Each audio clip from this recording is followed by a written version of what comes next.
Hello! I have been in the biggest reading slump ever recently. Things have been very stressful and I just have not wanted to pick up any books at all. So I haven't been reading as much as I wanted to. So I thought to kind of get myself back into wanting to read, I'm going to do a book tag. I'm going to do, I forgot what it's called. The Do I Have That Book tag. And I've seen this done on YouTube before, and I know you're supposed to do it in front of your bookshelves, and I think it's supposed to be kind of timed, so it's supposed to be quite a quick sort of challenge. But where my bookshelves are is not very well lit. They're all kind of spread across a room. So I decided to get the books off my shelf first and then just kind of show you the books that I have. I will do kind of a bookshelf tour eventually and show just all of the books that I have across all the different bookshelves. But I was feeling like just doing something to remind me of what books that I do have. A lot of these I haven't read at all. I have about 4 giant piles of books in front of me, and a lot of them are new or have been sitting on my shelf for ages and I just haven't read them. So it has kind of reminded me, read books. They are fun. Okay, so to hop right into it, the first question is, do you have a book with deckled edges? And I actually don't have a book with deckled edges. Of course, the first one. And I was really surprised. I know I used to have a book with deckled edges. I think it was Benjamin Button, but it's gone now, so I actually don't have any books with deckled edges. The second one was, do you have a book with 3 or more people on the cover? I do have this one, so I actually have 2, and they are both recently thrifted classics that I actually haven't read yet. So the first one is, forgive me, I don't know how to say the name, John le Carré, Tinker Tailor Soldier Spy. There's a heap of people on the front of this one. And the second one is Heart of Darkness and Other Stories by Joseph Conrad. Both of them have more than 3 people on the cover, and I think I got them both at the same thrift store for like $3 each, so that's those 2. The next question was, do you have a book that's based on another fictional story? This one was easy to find, so straight away I picked up A Court of Thorns and Roses by Sarah J Maas. So this is it's a Beauty and the Beast retelling. I love this series. I know they get a lot of flack online and you either love them or you hate them, but they just have so much nostalgia for me. Yeah, I read them at a time when I really needed some escapism, and I've reread the whole series like 4 times since then. So yeah, that was a straight away I knew I had that one. Number 4 is, do you have a book with a title 10 letters long? And for this one I have Persuasion by Jane Austen. I really, really love this copy. I have an orange penguin copy, the little small paperbacks. But this is a good copy. It's quite worn out now. It's kind of losing colour at the edges, but I do like that one. So yep, Persuasion, 10 letters. I think it's very satisfying that it's just one word and it's 10 letters. That was good. I have read that one as well. I read that quite recently. Not my favourite Jane Austen book, but I feel like if I did a reread, I could potentially like it better. I get that a lot with Jane Austen. I like the books a lot better the second time around. Okay, the next question was, do you have a book title that ends and begins with the same letter? This one was a book that I actually haven't read yet. This was a thrifted one as well. So this one is Eleanor Oliphant is Completely Fine. So it starts and ends in E. As I was kind of putting these books on this table, I realized that a lot of these books kind of meet a couple criteria. And as I was getting towards the end, I realized that it was getting kind of harder to find books that match the criteria, and I was quite confused because I knew I had them. So a couple of these will probably pop up again. But that one was first letter, last letter being the same. But I'll put it over here so I can bring it back in a minute. Okay, so the next question was, do you have a mass market paperback book? And I'm not gonna lie, I did not know what that was. I've seen it said before, but I've never, looked at a book and been like, oh yeah, that's a mass market paperback book. But I Googled it, and I think this is a mass market paperback book. Please let me know if I'm wrong.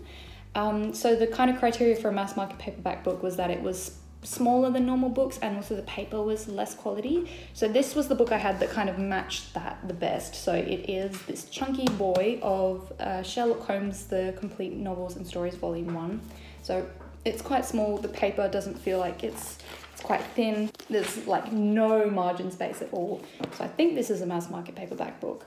It might not be, but this is the book I have that most matches that criteria. The next question was, do you have a book by an author using a pen name? This was a recent purchase. I went thrifting with my sister for her birthday, and I thrifted Middlemarch by George Eliot. George Eliot is a pen name for Marianne Evans, which makes this a lot more interesting to me. So it's written by a woman who was using a guy's pen name. I've not read this one yet. It is huge. It's one of my biggest books, so it'll be interesting to read. And also the synopsis sounds really interesting. I found a lot of the time with classic books, the synopsis doesn't sound interesting. You read it and it's like, oh yeah, okay, this is actually good because, you know, it's a classic and there's usually a reason for that.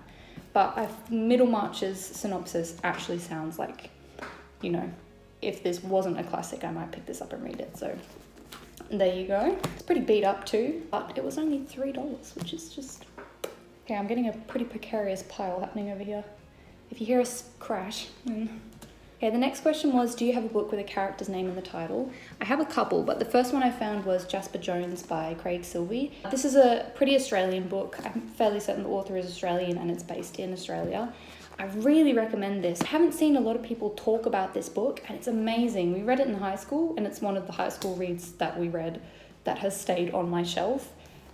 It really, really just kind of impacted me. It's written really well. Yeah, so I definitely wanted to kind of pull that one out as a character in the title of the book one.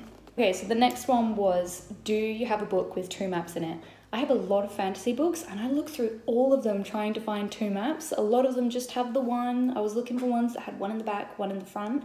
And I ended up finding this one, this big buffer, The Priory of the Orange Tree. It has, so we've got this one here, and then we have another one there.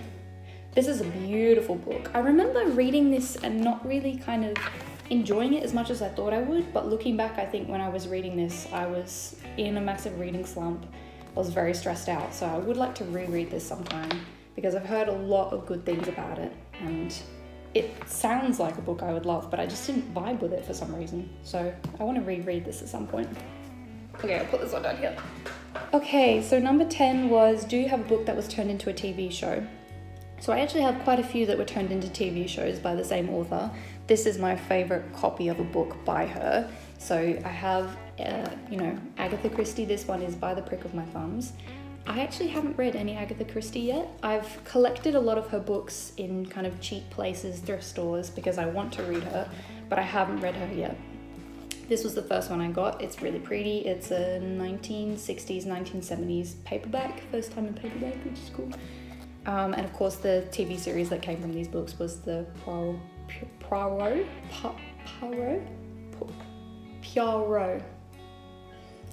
detective series based on the detective who is kind of the running character throughout these books. So there you go.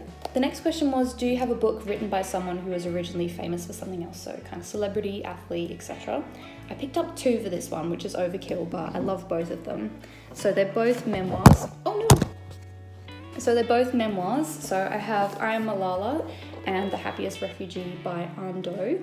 Malala is the girl who stood up for education and was shot by the Taliban. She's, I think still the youngest Nobel Peace Prize winner ever. Really, really good read. Quite heavy on information, but it's worth it for the book. And then The Happiest Refugee is a memoir of an Australian comedian who was a refugee when he was a young child on the boats. He was an asylum seeker. This is an amazing book. This has won a lot of awards and it definitely deserves it. It's very, very easy to read and very poignant as well. So that's for that one. The next one was, do you have a book with a clock on the cover? So the first one I found with a clock on the cover was another Agatha Christie book. I thrifted a while ago this crime collection series. There's about 5 or 6 books with spines like that and covers like this. This one has a little tiny kind of stopwatch on the front cover. It's got, what's this got in it? It's got Sparkling Cyanide, The Secret of Chimneys and 5 Little Pigs. Again, haven't got to Agatha Christie yet, but I'm looking forward to it. Love to read some classics by women. But because I had already done an Agatha Christie book, I wanted to look for another one because I swore I'd seen ones before. And I have this series on my bookshelf from when I was a kid called The Keys to the Kingdom by Garth Nix, and a lot of them have this clock in the background there. This one is Mr. Monday, so it's the first one in the series. I would love to reread a lot of the series that I had from when I was a kid to see whether I enjoyed them because they were objectively good or because it was my first time kind of going into reading. The next question is, do you have a poetry book? I'm not a big poetry person. I haven't really read a book of poetry for the sake of reading a book of poetry. I like to read poetry to inspire me to write about stuff, especially with this guy. So I have a book, The Poems of Lord Tennyson, so Charles Tennyson. He just writes a lot of it's very fantastical, and I love the kind of old English vibe. And also it's just freaking beautiful to hold. And the names of the poems are lovely. The Gardener's Daughter. It's all about, roses, and it does have some little kind of notes in it here and there from whoever used to own the book, which I love to see, especially as someone who doesn't really know a lot about poetry. So I would love to actually go through and read it cover to cover one day, but not a big poetry person. This is, I think, one of 2 poetry books that I have. The next one was, do you have a book with an award stamp on it? And I was really surprised to find myself struggling to find books with award stamps on it. And I think that was because a lot of the books I'd already pulled out had award stamps. So the Ando book, these 2 that I put aside. So Jasper Jones, award stamps on that one. Eleanor Oliphant also has award stamps on it. So I had already met the criteria, but I did find one more that I hadn't pulled out yet. And that was The Northern Lights by Philip Pullman. So this one has the public's favourite Clip Carnegie Medal winner of all time little stamp on it. This is my copy from when I was a kid. It's very beat up, but I love it to bits. I've also got a random piece of tissue in there. Okay, the next one is, do you have a book with an author who has the same initials as you? I was very skeptical that I was going to find a book that matched that, because that's so specific, those specific 2 letters, but I actually ended up finding one. I haven't read this one yet, and it's been on my shelf for ages. So Mark Twain has the same initials as me, and this one specifically is The Adventures of Huckleberry Finn. I have heard very mixed reviews of this. My English teacher in high school, her son was named Finn after Huckleberry Finn. She was a big book person, obviously, as well, so I would really like to get to this soon, and it is a really beautiful copy. Okay, next is, do you have a book of short stories? This one was a quick, easy find as well. I have this copy of The Fairy Tales of Brothers Grimm by the Brothers Grimm. I'm currently pressing flowers in here. They have been in here for a long time. I can't actually remember where I'm pressing them from. But it is a beautiful, beautiful copy. It's got really beautiful illustrations in it. There's coloured ones as well, I believe, somewhere in here. Yeah, gorgeous. So I think this is my only short stories book. Yeah, I can't think of any more off the top of my head. I kind of went straight to the shelf for this one. It's kind of one of the OG short story books. The next one was, do you have a book that is between 500 and 510 pages long? That is so specific, and I found so many books that were either just under that or just over that, but eventually I did find one that fits in. So this is Days of Blood and Starlight by Laini Taylor. This one has... The acknowledgements make the book a little bit longer, but damn, I'm looking at it now, it's actually 513. Why didn't I think it was 504? For some reason I missed the last chapter. Okay, so this doesn't fit the criteria. I will come back to you later with a book that fits that criteria better. I'm sure I have a book that's in there somewhere. That's strange. Anyway, love this book. I think it's the 3rd in the series. No, it's the 2nd in a trilogy. Really love Laini Taylor. She kind of takes young adult fantasy and just does something different with it, It's not the cookie cutter formula to the stories. Yeah, she always has some really interesting concepts. Hi, later on Meg here. I've just searched through every single one of my books to try and find a book that's between 500 and 510 pages. I thought I would never do it. I thought, okay, my cat is eating my book, one second. Okay, yeah, I thought it would literally never happen. I thought I was never going to find this book, but I finally found one. It's actually another Agatha Christie one from the same collection. This book is exactly 510 pages long. There you go, 510 right there. I did it, I washed my hands. That was so difficult. Okay, next is, do you have a book that was turned into a movie? This one was a straightaway pickup as well. This is one of my favorite books, and it's actually the movie cover of the book. So this is The Book Thief by Markus Zusak. I know that it's like sacrilege to have a movie cover of a book, and I actually did go out and I thrifted a cover of the book that wasn't the movie cover, but when I tried to take this one off the shelf and put the other one on, I couldn't do it because I've had this since I was little and I'm very emotionally attached to it. So I ended up giving the other copy to my sister and, giving her the emotional trauma of reading it. But yeah, The Book Thief. So there's 2 more questions. One of these I actually couldn't fulfill. So the next one is, do you have a graphic novel? I actually don't have any graphic novels, which is very surprising. I do want to get into graphic novels. My sister has a lot of graphic novels, and when I've wanted to read graphic novels in the past, I've kind of gone to her. So that one I couldn't fulfill. But the last one was, do you have a book written by 2 or more authors? I had, I think, a couple, but this was the first one I picked up. This is a recent thrift that I haven't read yet. It's called Dangerous Women, Part 1.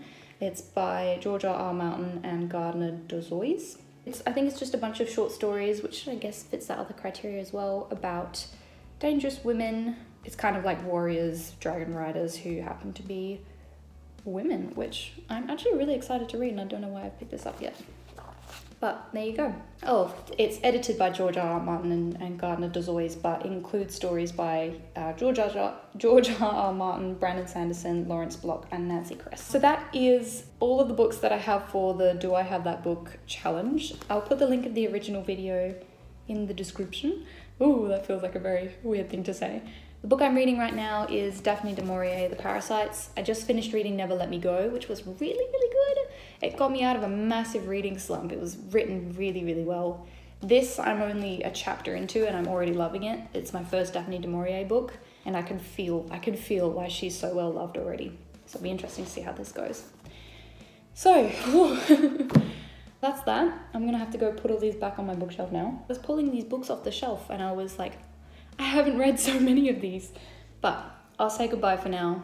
I don't want to let this video get any longer than it is. Thank you for watching. Take care. So hello, post-credits. So post-credits, I just made a little bit of a pile of which books I'd read and which books I hadn't out of that tag, because I haven't read so many books because I've just been in this massive slump for years, and I thought it might be interesting to see. That's the pile of the books that I have read, and then this is the pile of the books I haven't. So it's not atrocious, but they're about the same size. So I might even make this my new TBR. I don't know. Anyway, bye.